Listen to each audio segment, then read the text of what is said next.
Morning everyone, welcome to our channel e Pathshala. आज हम लोग पढ़ने वाले हैं भैया घरेलू हिंसा से महिला संरक्षण अधिनियम 2005। ठीक है, साथ में हम लोग इसका रट्टा भी लगाने वाले हैं। ठीक है, अगर रट्टा इन द सेंस हम लोग इसके जो अनुच्छेद वगैरह है, जो अध्याय वगैरह है, जो धाराएं हैं जो एग्ज़ाम में आती है वो हम इसको रट्टा लगाएंगे। ठीक है, ताकि एग्ज़ाम में हमसे एक भी क्वेश्चन ना छूट जाए। और चूँकि ये है भैया पूरा ऑफिशियली जो मैंने निकाला है, ऑफिशियली PDF ही है ये। ठीक है, तो ऐसा है कि भैया पढ़ना तो पूरा है हमको। ठीक है, पढ़ना पूरा है क्योंकि एक बार तो पूरा पढ़ना पड़ेगा। ठीक है, ताकि एग्ज़ाम यहाँ वहाँ घुमा देना तो अपन नहीं घूम पाए। ठीक है, तो अपना एक भी क्वेश्चन है उसका आंसर गलत नहीं होना चाहिए। तो अभी हम फ़िलहाल इसको हम देख लेते हैं। ठीक है, लास्ट में मैं आपको इसको याद करवा दूँगी और उसके बाद हम MCQs कर लेंगे, राइट, ताकि आपका जो याद हुआ है आपको पता चले कि आपको कितना याद हुआ है। ठीक है, मेरा प्रवचन यहाँ पर समाप्त होता है। स्टार्ट करते हैं हम लोग घरेलू हिंसा से महिला संरक्षण अधिनियम 2005। पहला क्वेश्चन ये है कि कब आया था, 2005 आया था। क्लियर। अब आप इसमें देख पा रहे हैं, देखो कोई भी अधिनियम होता है, राइट, कोई भी अधिनियम होता है भैया, तो उस अधिनियम में होती हैं दो चीज़ें। ठीक है, एक चीज़ मान लो, एक होता है अधिनियम में, एक क्या होता है, अध्याय होता है। एक क्या होते हैं, अध्याय होते हैं। और अध्याय के अंतर्गत क्या होती हैं, धाराएं होती हैं। ठीक है, अध्याय भी अलग अलग होते हैं और प्रत्येक अध्याय के अंतर्गत अलग अलग धाराएं होती हैं। जो नॉर्मली देखा जाए तो जो पहला अध्याय रहता है वो प्रारंभिक ही होता है ना। पहला अध्याय क्या होता है, प्रारंभिक ही होता है हर अधिनियम में, जिसमें पहला जो धारा है ना, प्रारंभिक में 2 ही धारा आती है। नॉर्मली सामान्यतः 2 धारा देखने को मिलेगी, किसी भी अधिनियम को उठा लो। ठीक है, पहली धारा होती है भैया संक्षिप्त नाम, विस्तार और प्रारंभ, कि भैया उसका संक्षिप्त नाम क्या है, उसका विस्तार कहाँ तक है, भारत में है या यूनियन टेरिटरीज में भी है, ठीक है, किस राज्य में नहीं है ये वो बता देता है। और प्रारंभ कि भैया उसको राष्ट्रपति ने कब अधिनियमित किया, ठीक है, और वह कब से लागू हो गया है। दूसरी धारा बोलती है भैया हमारी परिभाषा के बारे में, राइट। तो इसको तो ऐसे की ऐसे ही याद कर लेना है, याद करते हुए चलेंगे वैसे हमें ना, कि पहला अध्याय क्या है, प्रारंभिक में 2 धारा हैं, संक्षिप्त नाम, विस्तार, प्रारंभ, और दूसरे में परिभाषा। अब दूसरी चीज़ मैं आपको याद करवाऊँ तो दूसरी चीज़ होती है भैया हमारा कि इसमें टोटल अध्याय कितने हैं। ठीक है, तो इसमें टोटल अध्याय कितने हैं, अध्याय की बात करें तो कितने हैं, 5। सामान्यतः जब अधिनियम क्या बोलना चाहिए, ज़्यादा लेंथी नहीं है, बहुत लेंथी नहीं है, जैसे मानव अधिकार संरक्षण अधिनियम की हो गई, ST SC OBC का हो गया, तो उसमें सामान्यतः कितनी होती है, 5 अध्याय होते हैं। कितने अध्याय होते हैं, 5 ही अध्याय होते हैं। नहीं याद हो तो मैं आपको बता रही हूँ इसलिए। ठीक है, फिर भी हम इसको याद कर रहे हैं कि अध्याय कितने हैं, 5, और धाराएँ कितनी हैं, 37। कितनी है, 37। ठीक, इतना समझ में आ गया। इसका तो हम लोग रट्टा लगाएं कम से कम। ठीक है, अब पहले अध्याय में अपने को समझ में आ गया, पहले अध्याय में कितनी धारा है भैया, 1 और 2। ठीक, कितनी धारा है, 1 और 2। दूसरे अध्याय में कितनी धारा है भैया, 1 ही है, घरेलू हिंसा की परिभाषा। ठीक है, दूसरे अध्याय में क्या है, घरेलू हिंसा की परिभाषा। तीसरा अध्याय चालू होगा चौथी धारा से, तो चौथी से कहाँ तक चलेगा, 11 तक चलेगा। चौथी से कहाँ तक चलेगा तीसरा अध्याय, 11 तक। और चौथा अध्याय कहाँ तक चलेगा, 12 से कहाँ तक चलेगा भैया जी, 22 तक। 12 से कहाँ तक चलेगा भैया, 22 तक। और 5वां कहाँ तक चलेगा, 5वां चलेगा भैया, ओ ये क्या कर दिया, सॉरी। चौथा अध्याय, थोड़ा सा मैं कंफ्यूज हो गई। चौथा अध्याय जो है वो 12 से चलेगा भैया 29 तक। 12 से कहाँ तक चलेगा, 29 तक। और जो 5वां अध्याय है वो चलेगा 30 से 37 तक। ठीक है, तो अभी तक अपने को क्या समझ में आया कि अध्याय कितने हैं, 5, धाराएँ कितनी हैं, 37। इतना समझ में आ गया। अब थोड़ा बहुत सोच के देखो कि अपन को क्या थोड़ा बहुत भी याद है ना, कि जैसे अपन बात करें कि अभी चलो ठीक है, मतलब मान के चलो कि मेरे को भी कुछ नहीं पता है, तो मुझे कितना ध्यान रहेगा अभी तक कि 5 अध्याय और धारा कितनी है, 37 है, इतना तो याद है। ठीक है, अब बताओ पहला अध्याय जो था उसमें कौन सी धारा थी, 1 और 2। दूसरा अध्याय था उसमें कौन सी धारा थी, 3। तीसरा अध्याय था उसमें कौन सी धारा थी, 4 से 11। चौथा अध्याय था उसमें कौन सी धारा थी, 12 से 29। ठीक है, और जो लास्ट अध्याय था उसमें 30 से 37। ठीक है, तो ये हो जाएंगी हमारी धाराएं। इतना तो याद हो गया होगा, है ना। अगर नहीं हुआ है तो एक बार इसको रिवाइज कर लो, ठीक है। यहाँ तक तो अपने को याद होना चाहिए, ठीक है। अब हम लोग पढ़ लेते हैं भैया क्या क्या धाराएं हैं। चल रहा है ना वीडियो, ठीक। तो पहला तो हमने याद कर लिया कि प्रारंभिक होता है और उसके बाद परिभाषाएं होती है। पहली और दूसरी धारा हो गई है।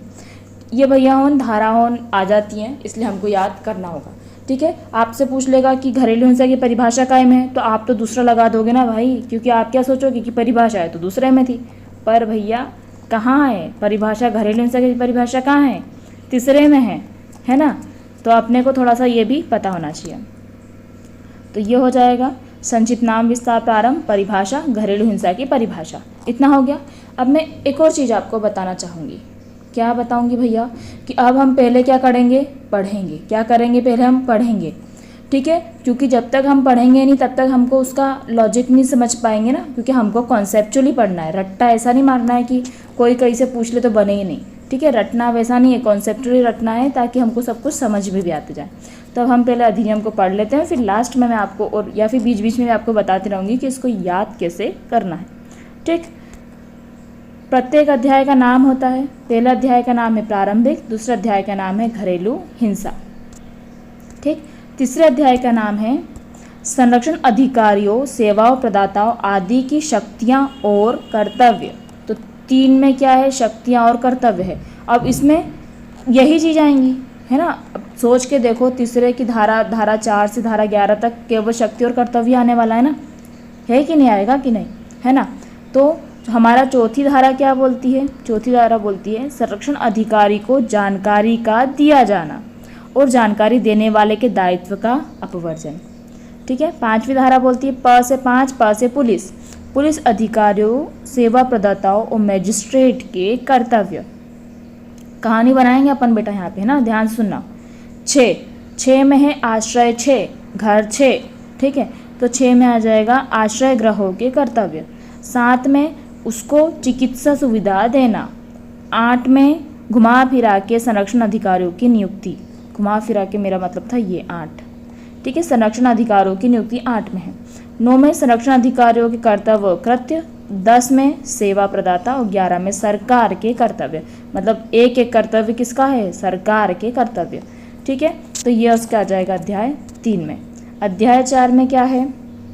सबसे पहले अध्याय का नाम पढ़ो। अध्याय बोलता है भैया हमारा अनुतोषों के आदेश अभिप्राप्त करने की प्रक्रिया, ठीक है। अब इसमें भैया मजिस्ट्रेट को आप आवेदन दोगे वो आएगा। सूचना की तामील कैसे करोगे? परामर्श कौन देगा, ठीक है। मतलब जो आदेश अभिप्राप्त हुआ उसकी प्रक्रिया किस हिसाब से चलेगी? तो मजिस्ट्रेट का आवेदन, सूचना की तामील, परामर्श, कल्याण विशेषज्ञ की सहायता, कार्यवाही का बंद कमरे में किया जाना। पूरी प्रक्रिया कैसे चलेगी वो चलना है। 4 से 4 से प्रक्रिया, ठीक है। प्रक्रिया इसमें ध्यान रखना, इसमें पूरी प्रक्रिया चलेंगी। साक्षी गृहस्थी के निवास करने का अधिकार, संरक्षण आदेश, है ना, आदेश, संरक्षण आदेश, निवास आदेश, धनी अनुतोष, अभिरक्षा आदेश, प्रतिकर आदेश। तो इसमें यहाँ से वहाँ तक जितने भी है तो इसमें सब क्या अनुतोषों के आदेश आएंगे कि उनको किस प्रकार के आदेश दिया जा रहा है। अब अनुतोष क्या होता है भाई? नीचे आओ, ठीक है। इसके अलावा अंतरिम और एक पक्षी आदेश देने की शक्ति, न्यायालय द्वारा आदेश की प्रतियों का निःशुल्क दिया जाना, आदेशों की अवधि और उसमें परिवर्तन, अन्य वादों और विधिक कार्यवाहियों में अनुतोष, अधिकारिता प्रक्रिया और लास्ट में 29 में अपील, ठीक। लास्ट है जब प्रकीर्ण आता है, ठीक है। प्रकीर्ण बहुत सारे अध्यायों में प्रकीर्ण ही रहता है लास्ट वाला जो भी आप कर रहे हैं अध्याय, ठीक है। तो संरक्षण अधिकार और सेवा प्रदाताओं का लोक सेवक होना, वो होंगे ही लोक सेवक। ये भी बहुत बार क्वेश्चन आता है कि वो कब मतलब लोक सेवक होना किस धारा में? धारा 30 में है, ठीक है।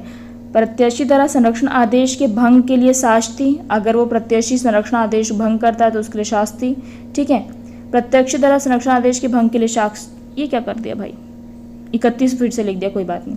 32 में आएगा संज्ञान और सबूत, संरक्षण अधिकारी द्वारा कर्तव्यों का निर्वहन न करने के लिए शास्ति, ठीक है। संरक्षण अधिकारी द्वारा किए गए अपराध का संज्ञान, किसके द्वारा अपराध कर रहे हैं? संरक्षण अधिकारी के द्वारा किए गए अपराध। सद्भावना पूर्वक की गई कार्रवाई संरक्षण, ये भी बहुत बार आता है, ठीक है। अधिनियम में किसी अन्य विधि का अल्पीकरण न होना, ये भी आता है। और केंद्र सरकार के नियम बनाने की शक्ति, वो तो हद आता है, ठीक है। ये केंद्र सरकार के नियम बनाने की शक्ति बहुत आता है, तो ये 37 में है। ठीक है। अब हमने पहले जैसे बोला भैया, पहले क्या करेंगे अपन लोग, पढ़ेंगे। ठीक है, तो पढ़ लेते हैं। खूब लंबा भी नहीं, आप सोचो कि भाई बहुत लंबा है, नहीं हो पाएगा, तो थोड़ा देख लो तो समझ में आ जाएगा। ठीक है, एक बार सुन ही लो। ठीक, तो घरेलू हिंसा से महिला संरक्षण अधिनियम 2005। ठीक, ऐसी महिलाएं, क्या बोल रहा है ये, ऐसी महिलाओं की जो कुटुंब के भीतर होने वाली किसी प्रकार की हिंसा से पीड़ित है, संविधान के अधीन प्रत्याभूत अधिकारियों, जो संविधान ने हमको अधिकार दिए, कि अधिक प्रभावी संरक्षण और उससे संबंधित या उसके अनुषांगिक विषयों के उपबंध करने के लिए इस अधिनियम को भैया बनाया गया है। ठीक, भारतीय गणराज्य के 56वें वर्ष संसद द्वारा निम्नलिखित रूप से अधिनियम हो। पहला अध्याय प्रारंभ। ठीक है, संक्षिप्त नाम, विस्तार और प्रारंभ। तो इस अधिनियम का नाम क्या है, घरेलू हिंसा से महिला संरक्षण अधिनियम 2005। विस्तार संपूर्ण भारत पे होगा। उस तारीख का प्रवक्ता होगा जिसमें केंद्र सरकार राजपत्र में अधिसूचना द्वारा नियत करे। ठीक है, और यहाँ पे अपन को दिख रहा है 13 सितंबर 2005। ठीक है, तो इस डेट को याद रखना, 13 सितंबर। कैसे याद रखोगे, घरेलू हिंसा है और घरेलू हिंसा में क्या होता है, सितम होते हैं, मतलब उसका सितम ना, तो 13 सितम 2005 सितम होते हैं ना, सितम पता है ना। ठीक है, अब परिभाषाएं देखो। व्यथित व्यक्ति, व्यथित मतलब मान के चलो वो महिला, पीड़ित, व्यथित, मैं बहुत व्यथित हूँ, पीड़ित हूँ।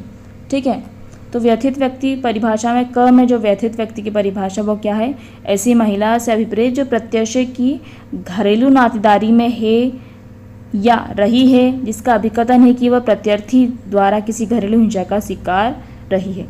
दो याद रखना। ठीक है, व्यथित व्यक्ति मतलब बेचारा सहने वाला, और अभिकथन है कि वह प्रत्यर्थी द्वारा, मतलब कौन है इसमें विलन, प्रत्यर्थी है। ठीक, कौन है, प्रत्यर्थी है। क्लियर है। बालक, ख में बालक है, बालक से कोई ऐसा व्यक्ति अभिप्रेत है जो 18 वर्ष से कम आयु का है, जिसके अंतर्गत कोई दत्तक, सौतेला या पोषित बालक होता है। ठीक है, अब फिर नेक्स्ट बोल रहा है आपका प्रतिकर आदेश। प्रतिकर आदेश क्या होता है भैया, प्रतिकर आदेश धारा 22 के निर्बंधों के अनुसार अंतत तो कोई आदेश अभिप्रेत है, तो प्रतिकर आदेश धारा 22 में है। ठीक है, 21 में क्या है, अभिरक्षा आदेश है। ठीक है, ड में है घरेलू घटना रिपोर्ट। घरेलू घटना रिपोर्ट से ऐसी रिपोर्ट से अभिप्रेत है जो किसी व्यथित व्यक्ति से घरेलू हिंसा की किसी शिकायत की प्राप्ति या विहित के रूप में तैयार की गई है। ठीक है, मतलब इस अधिनियम के तहत जो घरेलू हिंसा हुई है उसके संबंधी जो रिपोर्ट है उसको घरेलू घटना रिपोर्ट हमने बोला है। ये हम क्यों पढ़ रहे हैं, क्योंकि अभी अधिनियम में आने वाले हैं, तो हमको पता होना चाहिए कि भैया ये किस किस की बात कर रहा है। नातेदारी, रिश्तेदारी में कौन कौन लोग आएंगे, साझी गृहस्थी में एक साथ रहने वाले, ठीक है, या किसी समय एक साथ रह चुके थे, या फिर जब वे समरक्तता, विवाह या द्वारा या विवाह दत्तक ग्रहण की प्रकृति में किसी नातेदार द्वारा संबंधित है, या अविभक्त कुटुंब के रूप में एक साथ रहने वाले कुटुंब के सदस्य हैं। तो मतलब कुल मिला के जो आपके साथ में रह रहे, पढ़ रहे, खा रहे, पी रहे हैं, वो लोग आएंगे अपनी घरेलू नातेदारी। ठीक है, घरेलू हिंसा से अर्थ देख लो, जो धारा 3 में है ना, अध्याय 2 में आएगा। दहेज, दहेज क्या है, दहेज प्रतिशत अधिनियम 1961 में जो दहेज की परिभाषा दी है भैया, वही दहेज है यहाँ पे। ठीक है, दहेज की परिभाषा, दहेज प्रतिशत अधिनियम उसकी धारा 2 में है। दहेज दो, दहेज दो, दहेज दो। ठीक है, समझ रहे हो, तो ये धारा 2 में आएगा। फिर नेक्स्ट आएगा हमारा मैजिस्ट्रेट। किसको बोलेंगे, मैजिस्ट्रेट वो है भैया जो उस क्षेत्र पर जिसमें व्यथित व्यक्ति, मतलब जिसके ऊपर वो हुआ है अन्याय, जिसके साथ हुआ है, व्यक्ति अस्थायी रूप से अन्यथा निवास करता है, या जिसमें प्रत्यर्थी निवास करता है, या जिसमें घरेलू हिंसा का होना अभिकथित किया गया है। दंड प्रक्रिया संहिता, इसमें दंड प्रक्रिया संहिता याद रखना, दंड प्रक्रिया संहिता 1973 के अधीन अधिकारिता का प्रयोग करने वाला यथास्थिति प्रथम वर्ग न्यायिक मजिस्ट्रेट या महानगर मजिस्ट्रेट अभिप्रेत है।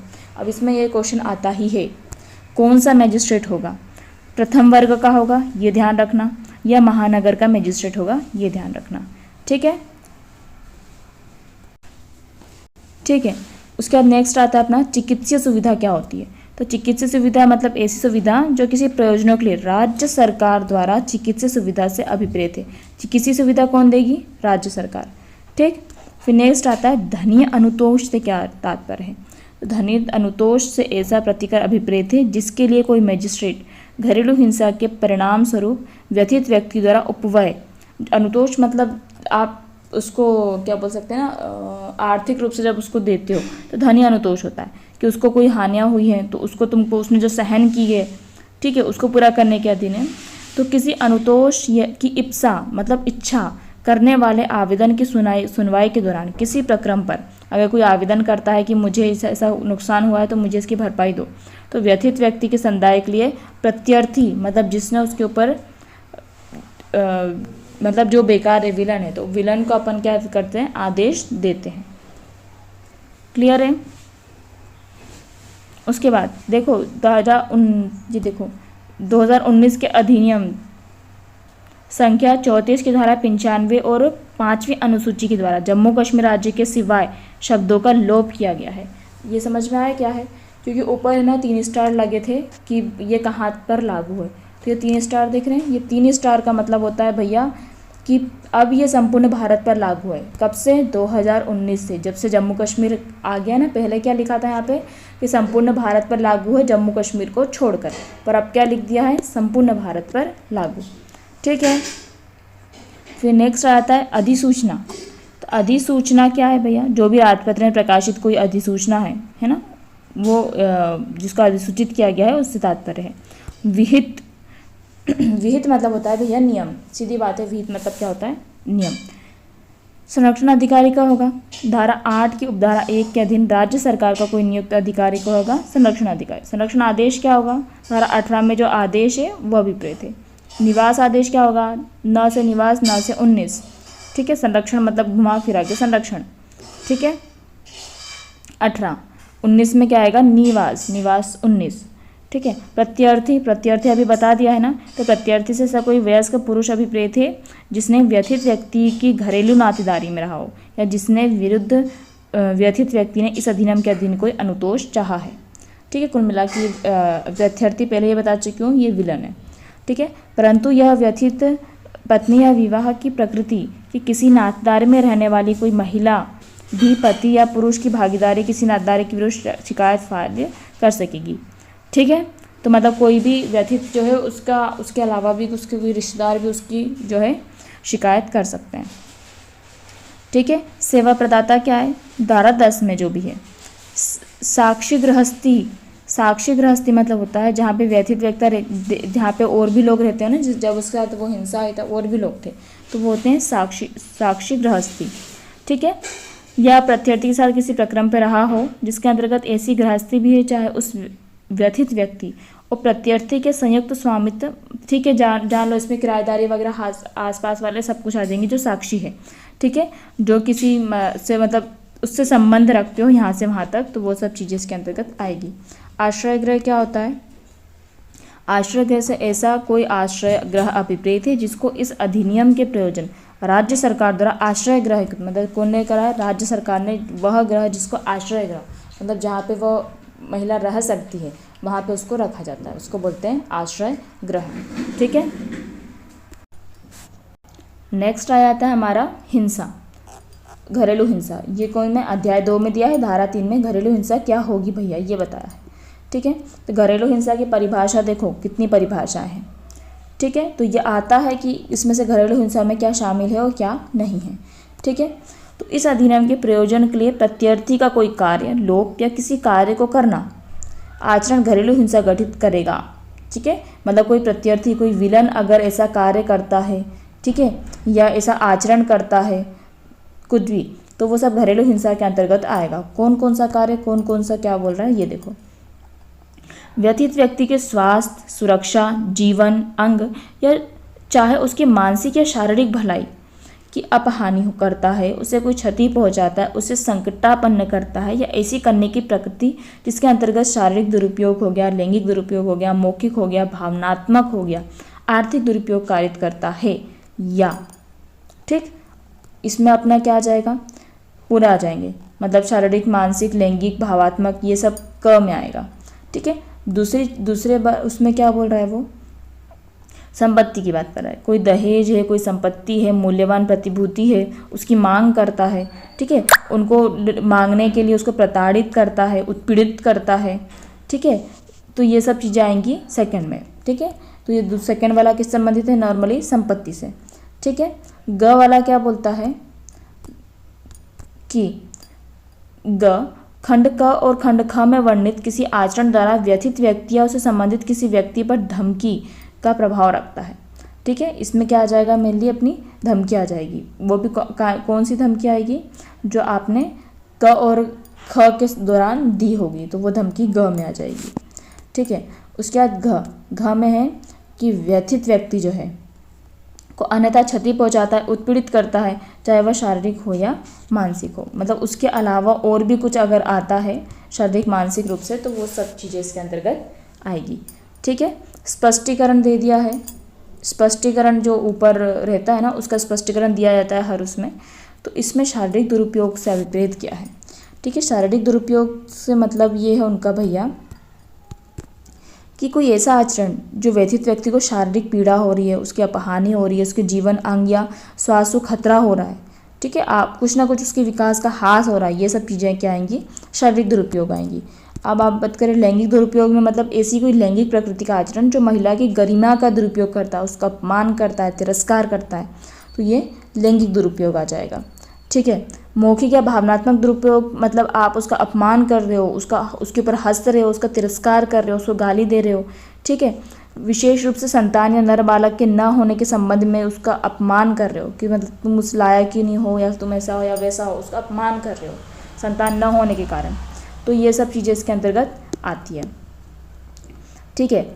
उसके बाद किसी ऐसे व्यक्ति को शारीरिक पीड़ा कारित की लगातार धमकियाँ देना जिसमें व्यथित व्यक्ति हितबद्ध है, ठीक है। आर्थिक दुरुपयोग से संबंध, आर्थिक दुरुपयोग क्या होगा, वही पैसे मांगने वाला, ठीक है।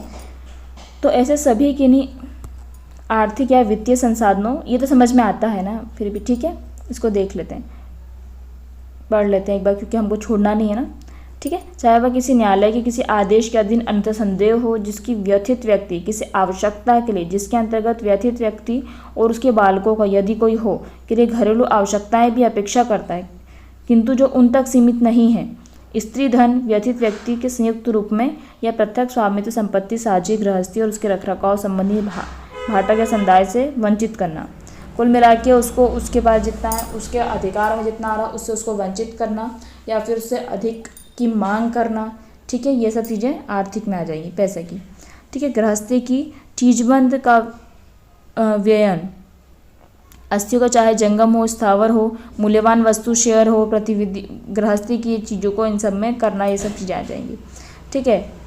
छोड़ दो उसको, स्पष्टीकरण देख लेते हैं। यह अवधारित करने के प्रयोजन के लिए क्या प्रत्यर्थी का कोई कार्य लोप या कार्य का करना या आचरण इस धारा के अधीन घरेलू हिंसा गठन करता है, तो मामले संपूर्ण तथ्यों और परिस्थितियों पर विचार किया जाएगा। मतलब कुल मिला के उन्होंने बता दिया है कि जो भी आप करोगे, ठीक है, शारीरिक करोगे, मानसिक करोगे, आर्थिक करोगे, मौखिक करोगे, भावनात्मक करोगे, तो ये सब चीज़ें घरेलू हिंसा के अधीन आएगी, ठीक है। अध्याय 3 बोलता है संरक्षण अधिकारियों, सेवा प्रदाताओं आदि की शक्तियाँ और कर्तव्य, ठीक है। तो पहला चौथा तो संरक्षण अधिकारियों की जानकारी का दिया जाना, जानकारी देने वाले व्यक्ति का, ठीक है।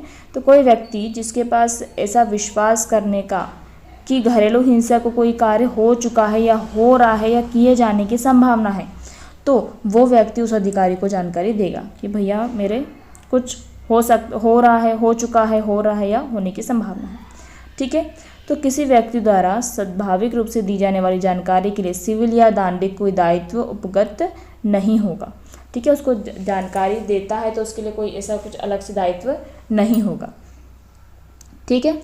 फिर नेक्स्ट है पुलिस अधिकारियों के क्या कर्तव्य है।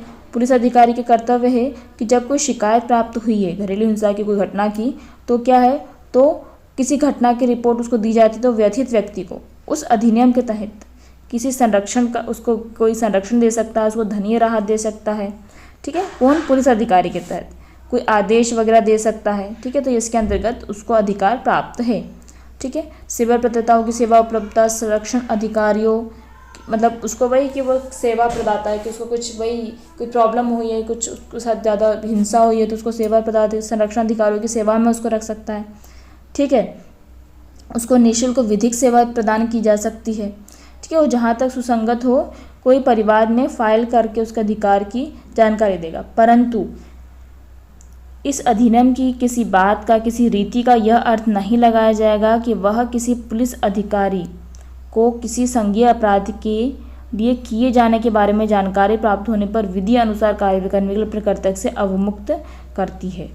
ठीक है, तो कुल मिला के यहाँ पे पुलिस अधिकारी के शक्तियाँ बताए हैं कि उसे कर्तव्य बताए हैं, शक्तियाँ क्या कर्तव्य बताए हैं कि वो ऐसा ऐसा करेगा। ठीक है, आश्रय गृह के कर्तव्य, तो इसमें कौन सा आश्रय गृह है? यदि कोई व्यक्ति या उसकी ओर से कोई संरक्षण अधिकारी या कोई सेवा प्रदाता किसी आश्रय गृह के भार साधक व्यक्ति से उसको आश्रय उपलब्ध कराने का अनुरोध करता है, तो आश्रय गृह ऐसा भार साधक व्यक्ति व्यथित व्यक्ति को आश्रय गृह में आश्रय उपलब्ध कराएगा। उसकी हेडिंग से समझ में आ रहा है ना, आश्रय गृह के कर्तव्य। ठीक है, चिकित्सा सुविधाएं, तो चिकित्सा सुविधाएं ये कौन करवाएगा? ठीक है, तो इसमें चिकित्सा सुविधाओं के कर्तव्य की बात करें तो कुल मिलाकर यह है कि व्यथित व्यक्ति को आपको चिकित्सा सुविधा उपलब्ध कराने के कर्तव्य इसमें आएंगे। संरक्षण अधिकारियों की नियुक्ति तो कौन करेगा? राज्य सरकार करेगा। जितना उसको लगता है संरक्षण अधिकारियों की नियुक्ति करेगा। जहाँ तक संभव हो उसमें महिलाएं होना चाहिए, ऐसी महिलाएं जिनकी जो अर्हताएँ रखती हो और अनुभव हो जिनका। ठीक है, उसके बाद संरक्षण अधिकारियों के कर्तव्य। अब कर्तव्य क्या है संरक्षण अधिकारियों के? ठीक है, तो किसी मजिस्ट्रेट को इस अधिनियम के अधीन कृत्यों का निर्वहन करने में सहायता करना, ये संरक्षण अधिकारियों के कर्तव्य है। संरक्षण अधिकारी समझ में आ गया ना कौन है? तो संरक्षण अधिकारियों के कर्तव्य फिर इधर दिए हैं। ठीक है, अब उनको सहायता के लिए रखा है तो वो ही करेंगे ना। ठीक है, दूसरा कर्तव्य क्या है उनका? मतलब उनको कुल मिला के है कि रिपोर्ट वगैरह जो आती है तो उसको अग्रेषित करना, जैसा मजिस्ट्रेट बोलते हैं उसके जैसा भी मजिस्ट्रेट बोलें उसके हिसाब से उनका कार्य करना। ठीक है, यह देखना कि जो विधिक सहायता वगैरह जो ऊपर हमने जो भी कर्तव्य अधिकारियों के पढ़े ना, तो मजिस्ट्रेट वगैरह के, तो पुलिस अधिकारी है उसके, तो संरक्षण अधिकारियों का काम है कि उनके कार्यों में उनकी हेल्प करना। ठीक है, मतलब जो भी व्यथित व्यक्ति है उसको देखना। क्लियर है? तो ये तो छोड़ दो। उसके बाद आता है सेवा प्रदाता। तो सेवा प्रदाता के अंतर्गत कौन आ जाते हैं? ठीक है, इसमें कोई भी रजिस्टर्ड कंपनी वगैरह या क्षेत्र आता है। ठीक है, रजिस्टर्ड होना चाहिए, जो कि क्या करेगा? जो व्यथित व्यक्ति है उसको विधिक सहायता देना हो या चिकित्सीय सहायता देना हो या अन्य सहायता देना हो, तो वो क्या होगा? राज्य सरकार के पास खुद का रजिस्टर करवाता है सेवा प्रदाता के रूप में। ठीक है, उनकी शक्तियाँ क्या होती है कि यदि व्यथित व्यक्ति ऐसी वांछा करता हो कि विहित रूप से घरेलू हिंसा की रिपोर्ट अभिलिखित करना है, तो वो जो सेवा प्रदाता है वो उसको क्या करेगा? उस रिपोर्ट को क्या करेगा? जो संरक्षण अधिकारी है या मजिस्ट्रेट है उसको अग्रेषित करेगा, उसको भेजेगा। ठीक है, तो ये सब उनके कर्तव्य आ जाएंगे सेवा प्रदाता के। ठीक है, राज्य सरकार के कर्तव्य क्या है? सरकार के कर्तव्य क्या है भैया? केंद्र सरकार और प्रत्येक राज्य सरकार यह सुनिश्चित करेगी, सभी उपाय करेगी कि इसमें जो भी है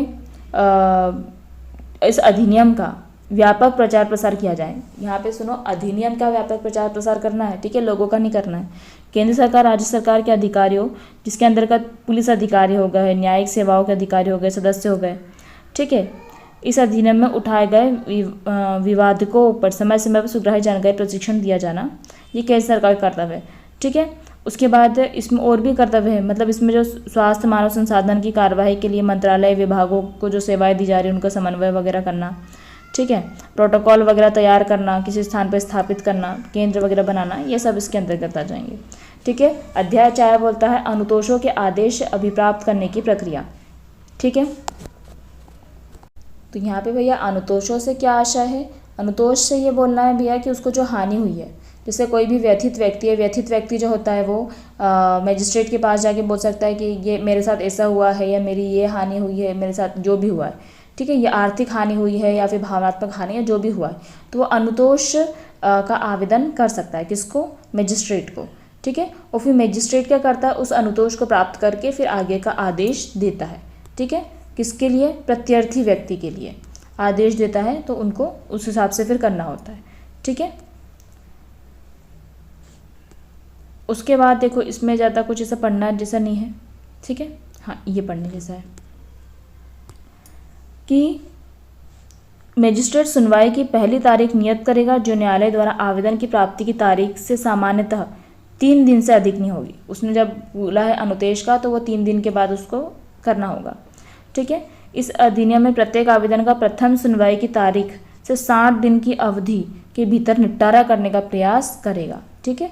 तो ये पता होना चाहिए कि तो 3 दिन से ज़्यादा उसमें जब उसने बोल दिया है तो 3 दिन से ज़्यादा मजिस्ट्रेट को सुनवाई में नहीं लेना है और उस पूरा मैटर को निपटाना है 60 दिन के अंदर, ठीक है। सूचना की तामील, तो धारा 12 के अधीन नियत की गई सुनवाई की तारीख है ना, जो अभी अपन ने पढ़ा सुनवाई की तारीख, मजिस्ट्रेट द्वारा संरक्षण अधिकारी को दी गई प्रत्यर्थी पर मजिस्ट्रेट द्वारा निर्देशित अन्य व्यक्ति पर ऐसे साधनों जो विहित किया जाए उस प्राप्ति की तारीख के अधिकतम 2 दिन के भीतर या अतिरिक्त युक्तियुक्त समय के भीतर मजिस्ट्रेट द्वारा अनुज्ञान किया जाए तामील करवाएगा। तो ये सूचना की जानकारी है, ये कुल मिलाकर कि आपको उसको देना पड़ेगा, ठीक है। फिर 14 पढ़ लेते हैं, परामर्श आ जाएगा इसमें, ठीक है। तो इसमें मजिस्ट्रेट अधिनियम के अधीन कार्यवाही के किसी प्रक्रम प्रत्यर्थी या व्यथित व्यक्ति को अकेले या संयुक्त सेवा प्रदाता किसी सदस्य जो परामर्श की ऐसी अहर्ताएँ रखता है, मतलब इधर परामर्श आएगा, इन दोनों के बीच जो भी बातें हुई तो परामर्श वगैरह इसके अंतर्गत आएगा, जो विहित किए जाएँ, अगर नियमित किए जाते हैं, कोई नियम बनाता जाता है तो परामर्श देने का निर्देश दे सकेगा कि आप उससे परामर्श करिए, ठीक है। जैसे कोई लड़ाई वगैरह हो गई, भावनात्मक हो गया तो दोनों पक्षों को सुनने का काम इधर होगा, ठीक है। कल्याण विशेषज्ञ सहायता, कार्यवाही का बंद कमरे में होना, ये भी ज़रूरी है, ठीक है। आवश्यक ही कार्यवाही का कोई पक्षकार ऐसा वांछा करे, है ना, कोई कार्यवाही का कि कोई भी पक्षकार ऐसी वांछा करे कि नहीं मुझे सबके सामने नहीं करना ये सब बातें, तो वो बंद कमरे में भी अपनी बातों को गुप्त करके भी कर सकता है, ठीक है। उसके बाद है देखो इसमें खूब अपन को खूब लॉ की पढ़ाई तो नहीं करनी है ना, तो हम लगभग इसके थोड़े बहुत अनुच्छेदों को समझ के, क्योंकि सब ऐसे क्वेश्चन तो आते नहीं, तो समझ के इनको फिर जितने अनुच्छेद है उनको तो हम याद कर लेंगे, ठीक है।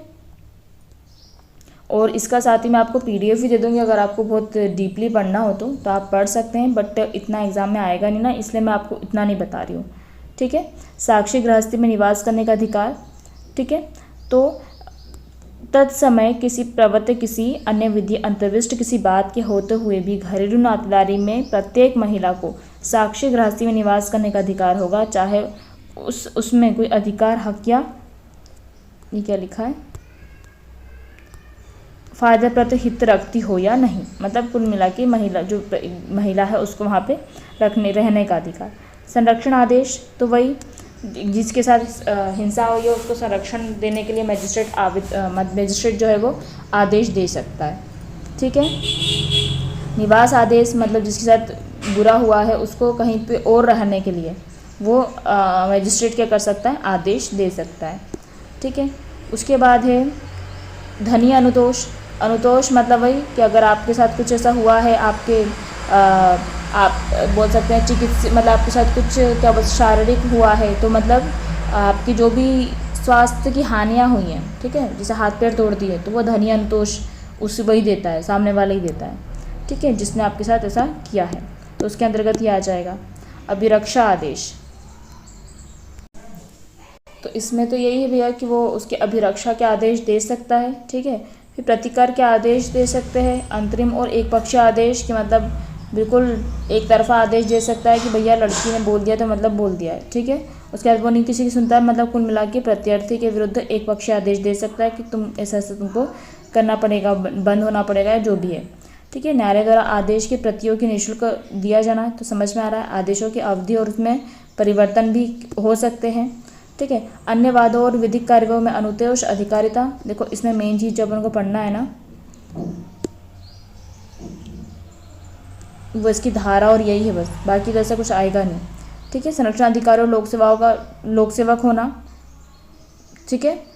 तो ये आता है कि इसमें वाला क्वेश्चन कि भारतीय दंड संहिता 1860 की धारा 21 के अंतर्गत लोक सेवक की परिभाषा है यहाँ पे, ठीक है, भारतीय दंड संहिता की धारा 21 में, और इसके जो है धारा 30 के अंतर्गत वो लोक सेवक होगा। पर आपको पूछेगा धारा 30 में जो लोक सेवक होगा उसका परिभाषा काय में है, तो भारतीय दंड संहिता 1860 की धारा 21 में है। ठीक है, उसके बाद आ जाता है अपना प्रत्यर्थी द्वारा संरक्षण आदेश के भंग के लिए शास्ति। अगर वो प्रत्यर्थी वो आदेश नहीं मानता है तो फिर क्या करेगा मजिस्ट्रेट, तो उसके लिए शास्ति है।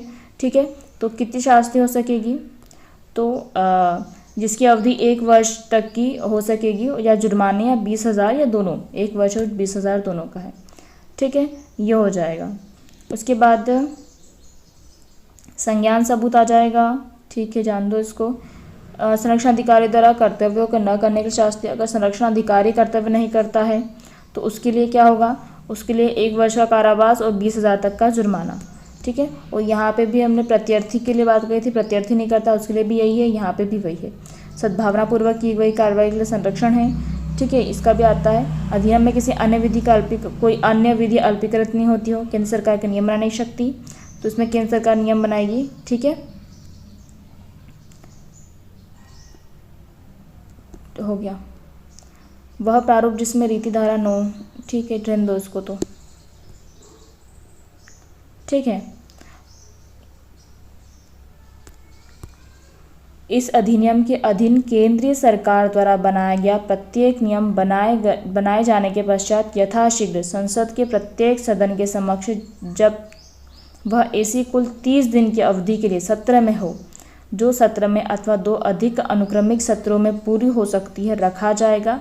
यदि उस सत्र में पूर्वोक्त अनुक्रमिक सत्र के ठीक बाद सत्र के सत्रावसान के पूर्व दोनों सदन उस नियम में कोई परिवर्तन के लिए सहमत हो जाएं, या दोनों सदन इस बात से सहमत हो जाएं कि वह नियम नहीं बनाया जाए, तो यथास्थिति तत्पश्चात केवल ऐसे परिवर्तित रूप में ही प्रभावी होगा या कोई प्रभाव नहीं होगा। तथापि कुल मिला के ये बोल रहा है भैया कि आपको 30 दिन के लिए उसको क्या रखना है, उसमें कोई भी नियम वगैरह बनाना है तो उसको सत्र में रखना होगा, और संसद अगर पूर्णतः पारित करती है तो उसको वैसे ही पारित होगा, कोई परिवर्तन करती तो परिवर्तन के साथ पारित होगा, और वो बोलती है संसद की इसको नहीं बनाना चाहिए तो वो नहीं बनेगा। ठीक है, कुल मिला के ये बात बोली है। ठीक है, तो ये हो गया हमारा घरेलू हिंसा अधिनियम 2005। अब हम कर लेते हैं इसकी धाराओं को याद। ठीक है, तो यहाँ हम देख लेते हैं घरेलू हिंसा संरक्षण अधिनियम 2005 के अध्याय कितने हैं, धारा कितने, और कुछ प्रश्न जो सामान्यतः से पूछे जाते हैं। ठीक है, सबसे पहले अपन बात करें कि भैया घरेलू हिंसा अधिनियम 2005 में कितने अध्याय हैं। ठीक है, तो कितने अध्याय हैं भैया। अच्छा, मैं एक और चीज़ आपको बता दूं कि अगर आपने इसकी पहले की वीडियो नहीं देखी है तो आप पहले उसको पूरा देख लीजिए। ठीक है, मतलब उसमें मैंने पूरा इस अधिनियम को पूरा समझाया है। ठीक है, और इधर हम केवल रट्टा मारने आए हैं। ठीक है, तो अगर आपने पहले वो वीडियो नहीं देखी तो पहले वो वीडियो देख लीजिए। ठीक है, तो थोड़ा ज़्यादा समझ में आ जाएगा। ओके, सो इसमें अध्याय कितने हैं, अब हमने प्रीवियस वीडियो में याद कर लिया था अध्याय 5 और धारा 37 है।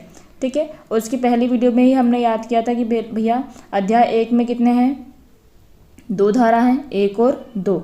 अध्याय 2 में कितनी धारा है, तीसरी धारा है बस। अध्याय 4 में 4 से लेकर 11 तक है। अध्याय 4 में 12 से लेकर 29 तक है, और अध्याय 5 में 29 से लेकर 37 तक है। ठीक है, तो ये हमने याद कर लिया है। तो अब हम लोग एक बार पढ़ लेते हैं इसको कि पहली धारा तो वही बताया था मैंने, प्रारंभिक रहती है। ठीक है, दूसरी धारा क्या है, घरेलू हिंसा से संरक्षण अधिकारी अध्याय। ठीक है, पहला अध्याय है प्रारंभिक प्रावधान है, दूसरा अध्याय घरेलू हिंसा है, तीसरा अध्याय घरेलू हिंसा से महिलाओं की सुरक्षा है, चौथा अध्याय राहत और आदेश है, पांचवा अध्याय विविध मतलब प्रकीर्ण है। ठीक है, अच्छा, अब घरेलू हिंसा अधिनियम 2005 का प्रभाव में आया तो भैया 13 सितंबर को उसको अधिनियमित किया गया था, मैंने उधर बता दिया था। 13 सितंबर 2005 को उसको अधिनियमित कर गया था, और 26 अक्टूबर 2006 से वो प्रभाव में आ गया है। ठीक है, घरेलू हिंसा से महिला संरक्षण अधिनियम 2005 का उद्देश्य क्या है, तो क्या उद्देश्य होगा बताओ। घरेलू हिंसा की रोकथाम होगा, पीड़िता की कानून सहायता होगा, रिश्तों और महिलाओं के अधिकारों की सुरक्षा होगा, त्वरित न्याय, जल्दी से जल्दी न्याय दिया जाता है, और संरक्षण अधिकारी की नियुक्ति की जाती है। ठीक है, प्रावधान, सजा के प्रावधान की बात करें तो अदालत जो आदेश देता है उसके उल्लंघन करता है अगर कोई व्यक्ति, तो उसको 1 वर्ष का कारावास है, या 20,000 रुपये का है, या फिर दोनों हो सकता है। ठीक है। और यही दंड जो है वो संरक्षण अधिकारी के लिए भी है, अगर वो अपने कर्तव्यों का निर्वहन नहीं करता है तो उसको भी यही मिलेगा, ठीक है। अब देखो, अब हम लोग याद करने वाले हैं इसको, ठीक है। तो अध्याय 1 जो है भैया हमारा क्या है, प्रारंभिक। प्रारंभिक में याद हो गया आपको, संक्षिप्त नाम, विस्तार और प्रारंभ, और दूसरे में है परिभाषा, तीसरे में है घरेलू हिंसा, ठीक है। अध्याय 3 की बात करते हैं। अध्याय 3 का नाम क्या है, संरक्षण अधिकारियों, सेवा प्रदाताओं आदि शक्तियाँ और कर्तव्य, ठीक है। तो चार में अपने को याद करना है वो व्यक्ति जो जानकारी देगा, ठीक है। तो वो क्या है, चोर, उसने चोर बन के क्या दिया, जानकारी। तो जानकारी देने वाले व्यक्ति का दायित्व, ऐसे याद कर लो, है ना, एक एक वर्ड उठा लो तो वहाँ से बन जाएगा। 5 से प से पुलिस अधिकारियों के कर्तव्य, ठीक है, सेवा प्रदाताओं कर्तव्य है। 6 से घर, आश्रय 6, घर 6, 7 में चिकित्सा सुविधा, ठीक है। 8 को 7 में याद करना, 8 में याद करना संरक्षण अधिकारियों की नियुक्ति और संरक्षण अधिकारियों के कर्तव्य। 10 से मतलब बस भाई सेवा, ठीक है। और 11 में सरकार के एक एक कर्तव्य, एक दैट इज 11, एक कर्तव्य सरकार के कर्तव्य, ठीक है। 4 अध्याय 4 से याद करना भैया, 4 से ये और 4 से प्रक्रिया, ठीक है। तो इसमें 12 में हम बार बार क्या देते हैं, आवेदन, है ना, मजिस्ट्रेट को आवेदन। 13 सूचना, 13 क्या आ जाएगा, सूचना, ठीक है। फिर से 4 में 4 और 4 से परामर्श, ठीक है। 5 में कल्याण हो गया है, 15 में, ठीक है। 16 की उम्र में बंद कार्यवाही में किया जाना, ठीक है, 16 बरस की उम्र आ गई। 17 में साझा गृहस्थी, 17 से 7 स और स से साझा गृहस्थी, ठीक है। 18 में संरक्षण आदेश, ठीक है, 18 की उम्र में आपको संरक्षण दे दिया जाता है, ठीक है, अपन वोट दे सकते हैं। 9 से 19 और 9 से निवास, ठीक है। 20 से बस मौद्रिक दे दो, पैसा दे दो, ठीक है। फिर 21 से संरक्षण आदेश, 22 से प्रति, अपन बोलते हैं ना उसकी फोटोकॉपी, प्रति, दो एक जैसे हैं, प्रति आदेश, प्रतिकर आदेश, ठीक है। 23 में आ जाएगा, उसने तो 2 और 3 को एक पक्ष ही कर दिया है, ठीक है। तो एक पक्षीय, 2 और 3 में से एक को चुन लिया है, ठीक है, तो एक पक्षीय आदेश। 24 में क्या आएगा, निःशुल्क दिया जाना, 24 में क्या आएगा, निःशुल्क दिया जाना। 25 में आदेशों की अवधि और उसमें परिवर्तन, आदेशों की अवधि और उसमें परिवर्तन, ठीक है। क्या किया, हाँ, अध्याय 5 जो प्रकीर्ण है, प्रकीर्ण में 26 में याद करना वादे, ठीक है। 26 की उम्र में क्या हुआ, वादे हुए हैं। 27 में सत्ता से क्या आएगी, अधिकारिता, ठीक है। 28 में प्रक्रिया आ जाएगी। 29 में अपील, उन्नति हुई है, अपील। 30 में क्या है कि वो क्या होंगे, लोक सेवक होंगे, 30 में क्या होंगे, लोक सेवक होंगे। 31 में क्या है, अगर वो उत्तरदायी द्वारा संरक्षण आदेश का उल्लंघन करता है उसके वाले में दंड है, ठीक है। 32 ही तोड़ दी उसने संज्ञान और प्रमाण पे, सबूत पे, ठीक है। 33 में आ जाएगा 3 संरक्षण अधिकारियों के, जो अ से याद करना, अधिकारियों के इसमें उल्लंघन करता है, 3 और 3 में भी अ बन रहा है, उससे याद करना, ठीक है। 34 में आ जाएगा संरक्षण अधिकारियों द्वारा किए गए अपराध का संज्ञान, इसमें देखो पहले अपन ने किसके संज्ञान किया रहे। 31 में अपन ने क्या किया है, कोई जिसको बोला है वो अगर नहीं करता, उल्लंघन करता है तो ये वो आ जाएगा 31 में। 32 में अपन ने उसके दांत तोड़ दिए, संज्ञान और प्रमाण मिल गया। 33 में अपन ने अधिकारी के दंड की बात कर ली और 34 में हमने अपने अधिकारियों के संज्ञान की बात कर ली है, ठीक है। 35 में सद्भावनापूर्वक की गई कार्रवाई का संरक्षण। 36 में कि भैया 36 के आंकड़े नहीं होना चाहिए किसी अन्य विधि से, ठीक है। और 37 में आ जाएगा केंद्र सरकार के नियम बनाने की शक्ति, ठीक है। तो इसमें इसको आप 2-3 बार सुनोगे तो आपको याद हो जाएगा कि भैया कैसा क्या है ये, ठीक है। थोड़ा एक बार रिवाइज कर लेते हैं, क्या बोला था अपन ने भाई, 5 अध्याय हैं और 37 धारा है, ये तो अपन ने कर लिया था। एक पहला अध्याय में क्या आ जाएगा ना, प्रारंभिक आ जाएगा, ठीक है। और दूसरे में आ जाएगी अपनी परिभाषाएं, ठीक है। दूसरा अध्याय में आ जाएगा अपना तीसरी धारा जो कि है घरेलू हिंसा की परिभाषा, ठीक है। तीसरे अध्याय में अपने कर्तव्य की बात हुई थी, ठीक है। तीसरे अध्याय में कितनी धाराएं आ गई थी, 4 से लेकर 11 तक, ठीक है। तो 4 में अपनी किसकी आ गई थी, वो व्यक्ति जो सूचना दे रहा था, ठीक है। 5 से पुलिस अधिकारी आ गया था, 6 से आश्रय का आ गया था, 7 से चिकित्सीय सहायता आ गई थी, ठीक है। 8 से अधिक संरक्षण आ गया था, ठीक है। ठीक है, घुमा फिरा के संरक्षण वाला। ठीक है, 8 9 में संरक्षण अधिकारियों की नियुक्ति थी और 9 में उनके क्या था,